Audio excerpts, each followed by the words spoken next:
Welcome বিয়ার, সবাই কেমন আছেন? আশা করি ভালো আছেন। এই তো আপনাদের মাঝে আবার চলে আসলাম অনেকদিন পর। তো সকাল ঘুম থেকে উঠে নাস্তা করলাম। আজকে তো শুক্রবার, তো মাছ রাখা হইলো, গরুর মাংস রান্না করবো।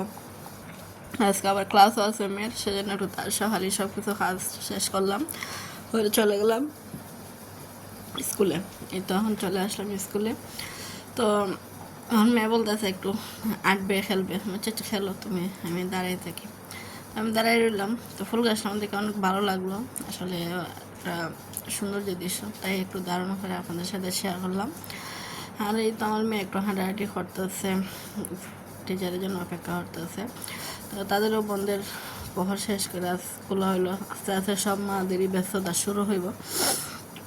হালকা আবার ক্লাস, তারপরে তো স্কুল। আসলে অনেকদিন পরে স্কুলে যে খোলা হবে, ব্যস্ততা মাদের, আবার সকল মাদের, আমি এখানে সব মারে আবার ব্যস্ত জীবন শুরু করবে। বাচ্চার পড়া, স্কুল, ক্লাস, ড্রয়িং সব কিছু মিলিয়ে অনেক ব্যস্ত থাকতে হয় মাদেরকে। আসলে আমরা মারা তো হাজি বাচ্চাদেরকে নিয়ে ব্যস্ত দেখা, আর তো কোনো কাজ নেই। তো এটা আসলে হয়টা ছাড়পটে ভর্তি হলাম, ক্লাস করাইতেছি, দেখা যাক কী করে।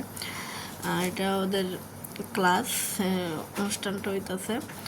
তো আজকে অনেক পুরাতন নতুন মিলিয়ে অনেকজন স্টুডেন্ট আসলো, ক্লাস হইতেছে। আবৃত্তি ক্লাসগুলো আমাদের প্র্যাকটিস করানো হইতেছে।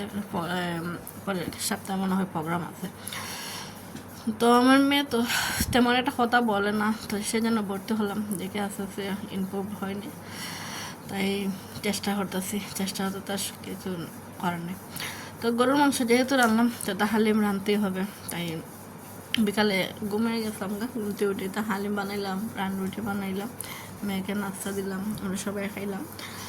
ভালোই লাগছে, রান রুটিটা অনেক মজা হয়েছে, আর হালিমটা অনেক মজা হয়েছে। আর সহজে গরুর মাংস আমাদের রান্না করলে এটা আমার অনেক খেতে লাগে, ভালো লাগে যে ঝটপট রান্না করা যায়। আবার গরুর মাংস রান্না করো, হালিম রান্না করা অনেক ঝামেলা।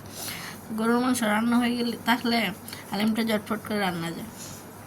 তো আজকে রান রুটি বানাইলাম, অনেক সুন্দর হয়েছে। তো ভালো থাকুন বিয়ার সবাই, আসসালামু আলাইকুম।